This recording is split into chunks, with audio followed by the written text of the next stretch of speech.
ano siya. Okay. Personalize namin yan. Malaki na Paris. Small man. Maraming ka, ma'am? Yung white lang siguro? Meron ma'am, small. Dito ma'am may small. Oo. Ayan, small. At Sa'yo? At the blue.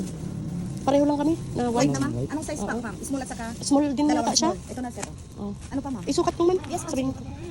Okay, mga ka-sorais. Ayan, mga t-shirts dito sa Bigan. At 350 ka mo? Yes ma'am. 3 to 1,000 ma'am para may kawat. Ingat yung sa makeup. 3-4. Tapos puro. Buraw. Oh, Diba? okay lang sa Presko, akin. ganun dyan, ma'am, presko. Okay lang Anong sa size akin. yun? Tingnan mo nga. Tingnan nyo nga mga ka-sorais. Okay ba yan? Diba? Okay. Kukunin ko na to. Ganda mo. Ay, ganyan mo naman. Ipasukat ko sa kanya yung... Sige po. Baka wala naman siyang makeup. Oo. Okay lang. Hindi, sanay ako magsukat. Ito sir, yun sa'yo. Akin na po. Magkasing size po ito. Yes sir. So, yan ang t-shirts dito sa Bigan.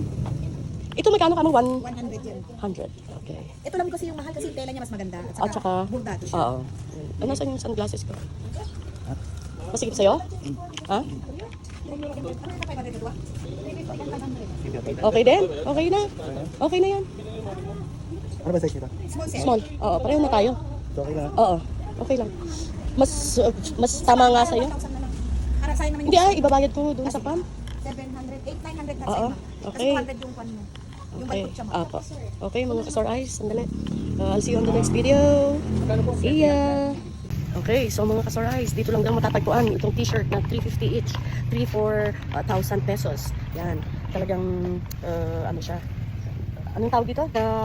Bordado. Bordado siya. So, hindi matatanggal yung design niya. Okay. Alright. So, mga kasor eyes, eto na. Kailangan natin kumain mga kasorites dahil tayo nagugutom na. Ang inalmusal natin kanina umaga ay yung inuwi natin galing sa Hidden Park. Oh, ano nang tawag doon? Hidden? Ano na yung Hidden Park? Garden? Hidden Garden pala mga kasorites, nakalimutan. So yun ang ating umagahan kanina kasi napakasarap ng kanilang anong tawag dito? Yung kanilang ano na yung in-order mo sa Hidden Garden? Yung version ng... Hindi yung kanina umaga? Pinapaitan ba yun? Pinapaitan. Oh, yung kanilang pinapaitan, napakasarap. Pero ibang tawag. At saka yung eggplant. Anong luto din sa eggplant? Ano yung salamyaw ba yun? Sinanglaw? Sinanglaw. Oh, Sinanglaw. yun. So, ang in-order namin dun sa Hidden Garden ay isang set na ng food. At yun ang magkakasama with pinapaitan. Yung karne ba? Bagnet. With bagnet, pinapaitan, sinanglaw, at saka yung vegan, ano na yun? Yung longganisa. Ayun. Plus, meron silang two halo-halo desserts together with that set of food. Kaya, for a price of, magkano yun? Mga less than